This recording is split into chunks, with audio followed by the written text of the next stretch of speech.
존경하고 사랑하는 우리 구독자 여러분 반갑습니다. 여러분의 깐돌이 오빠 천만전자입니다. 이제 저녁 시간 이제 깊은 밤이 왔습니다. 깊은 밤이 와가지고 여러분들과 이제 마지막 방송 한번 남기고 저도 이제 마무리 짓도록 하겠습니다. 벌써 휴일이 이렇게 하루 빨리 갈지 생각지도 못했는데 너무 빨리 가는 것 같아요. 그러니까 저녁 먹다 보면은 벌써 하루가 이렇게 훌쩍 지나가는 것 같습니다.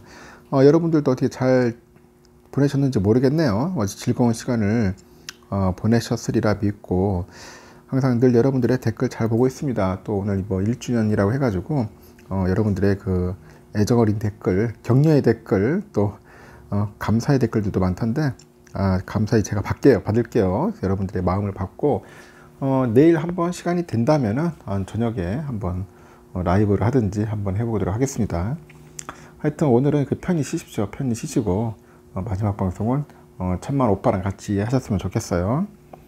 특히 요즘 보니까 그 물적 분할과 인적 분할 이런 이야기가 많이 나오는데 특히 물적 분할에 관련된 그런 이야기들이 많이 있어요. 물적 분할 하면은 결국 우리가 투자하는 기업이 폭망하는 거 아니냐, 그런 이야기들이 상당히 많습니다. 제가 봐도 그런 것 같아요. 물적 분할 하면은 기존 주주들한테는 상당히 어떻게 보면 치명적으로 오른 것 같습니다. 치명적으로 오른 것 같고 상당히 좀 별로 안 좋죠. 그러다 보니까 특히 우리나라 국내는 그 기업들이 물적 분할에 대해서 상당히 좀 민감하게 받아들이는 것 같아요.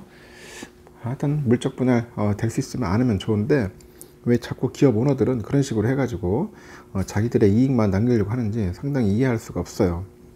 하여튼 미국과 유럽하고 일본 등에는 그 해외 국가들 특히들 회사를 쪼개가지고 상장하는 사례가 극히 드뭅니다. 주주 간의 이해가 상충되기 때문이겠죠.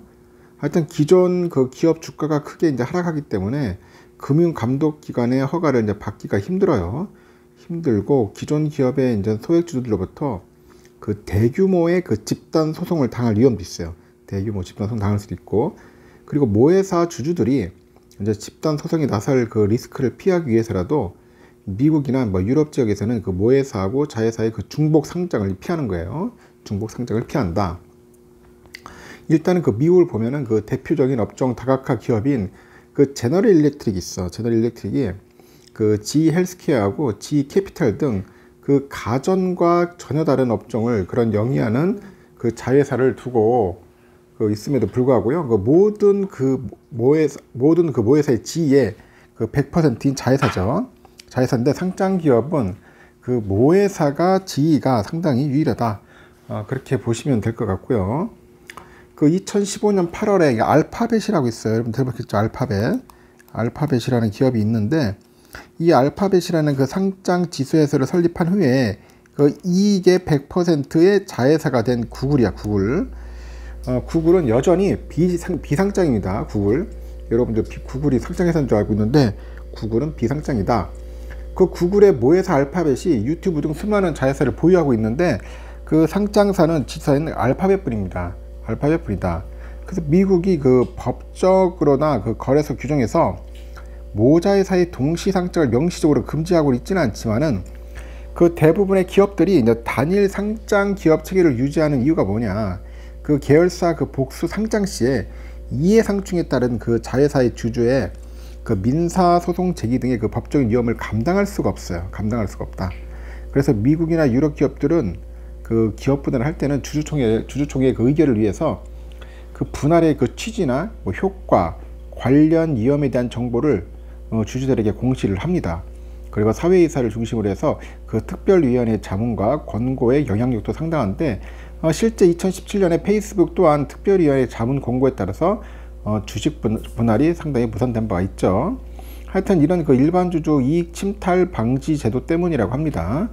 그래서 미국의 경우에는 회사 경영진이 지배주주를 위해서 일반 주주의 이익을 막 침탈하는 그런 이해충돌 행위를 하는 경우에 회사 이사는 회사뿐만 아니라 주주에 대해서도 그런 선관 의무와 충실 의무를 부담해야 한다는 그 미 연방 대법원의 확립된 태도를 갖고 있어요. 그래서 회사는 그 일반 주주에게 관련 정보를 충분히 이제 게시해야 하고 일반 주주들만 사전 승인을 얻어야 돼요. 일반 주주들만. 그래서 이해관계가 없는 그 이사들과 일반 주주의 사전 승인을 얻지 않은 경우에 그 주주대표 소송에서 회사는 그 완전한 공정성의 원칙에 따라 가지고 엄격한 입증 책임을 져야 합니다. 그리고 또 보험사는 이사의 그 불법 행위를 경영보험으로 커버해 주진 않아요. 않고 일단은 그 완전한 공정성 입증이 사실상 불가능하고 그 보험으로도 커버되지 않으니까 그 찬성한 이사는 파산할 각오를 해야 한다. 그런 내용으로 이제 일반 주주를 보호를 해야 돼. 하여튼 이에 그 이사회는 그 이해충돌 위험이 의심이 될 경우에는 그 실행되지는 않는다. 그래서 미국의 그 증권거래위원회에서는 그 자회사 그 이사회의 독립성이 입증되지 않으면은 그 모자회사 동시 상장을 허용되지 않아서 실제 비율이 한 0.2% 수준이다. 그렇게 보시면 될 것 같고, 또한 그 해외에서는 그 분사를 해도 기존 주주에게 신규 주식을 지급하는 그 인적 분할을 하는 사례가 많아요. 인적 분할. 그래서 기존 주주에게 신설회사에 신주 일정 부분을 지분율에 따라 배정하고 있기 때문에 반대가 드물고, 일례로 지난달 10일에 보니까 독일 메르세데스 벤츠의 그 모회사인 다임러 그룹이죠. 거기서 이제 다임러 트럭을 이제 분할한 뒤에 독일 증시에 상장시켰는데, 이때 신설법인 그 다임러 트럭의 신주 중 65%는 기존의 모회사 다임러 주주의 지분율에 따라 배분이 됩니다. 그리고 모회사 다임러는 나머지 35%를 가져가는데 주총에서는 이제 주주 찬성률이 99%를 넘었다. 그렇게 보시면 될 것 같고요. 또 보니까 클라우드 자회사 VM웨어를 상장시킨 델인데 델 주당 0.44주의 신주를 주주들한테 지급을 해요. 그래서 인프라 서비스를 불안한 IBM이나 바이오시밀러와 같은 여성 건강 사업부를 떼가지고 낸 그 머크도 그 모회사 지분율에 따라서 신규 상장 주식을 지급을 합니다. 그래서 신규 주식을 받지 못하는 그 기존 주주에게는 현금 보상까지 해줘요. 그래서 머크는 그 바이오시밀러 사업부를 인적 분할하면서 그 보통주 10주당 신주 한 주를 이제 지급을 하고, 10주 미만을 보유한 투자자한테는 현금 보상을 해주는 것이죠. 그렇게 해서 IBM도 인프라 서비스 사업부를 분할하면서 5주 한 주 지급 방식을 택했고, 또 5주 미만을 보유한 기존 주주에게는 결국 현금으로 준다. 그렇게 하는 게 맞다 보시면 될 것 같습니다. 최근 일본에서는 그 상장 자회사의 그 완전 자회사화를 이제 통해서 그런 복수의 상장회사를 하나의 상장회사로 합치거나 또는 아예 지분 전체를 매각하는 현상이 나타나기 시작했는데, 그 경제개혁연대에 따르니까 일본에서는 2007년에 동경거래소가 자회사를 상장하는 그 일본의 관행이 바람직하지 않다는 그런 견해를 밝힌 후에 그 모회사 등 그 지배주주에 대한 그 공시를 강화를 하고요. 그 지배주주와의 거래에서 소수 주주의 그 보호를 위한 제도 개선이 진행이 됐어요. 그래서 2019년 6월에 경제산업성에서 그룹 지배 구조 시스템 가이드라인을 제정해 가지고 상장 자회사에서의 이해 충돌 방지하고 지배 구조에 관한 지붕 규정을 제시를 합니다. 그리고 거래사의 그 상장 규정 등도 구체화하면서 자회사의 상장 자체를 부정하는 것은 아닌데, 그 모회사가 그룹 전체의 그 기업 가치 향상 및 자본 효율성의 관점에서 자회사의 상장 자회사로에 유지하는 것이 그게 최적인지 뭐 장기적으로 이제 검토를 해야 돼. 그래가지고 그 결과를 이제 투자자한테 공개하도록 되어 있습니다. 그 결과 보니까 일본의 경우 2020년에 그 최대 통신그룹이죠, NTT. 이 NTT가 자회사 NTT 도코모에 대해서 공개 매수를 진행해서 완전 자회사로 만든 후에 그 상장 폐지하기로 했다고 합니다. 그래서 뭐 이토츠, 소니 등에서도 그렇게 동일한 작업을 약간 추진하고 있다고 하는 것 같아요.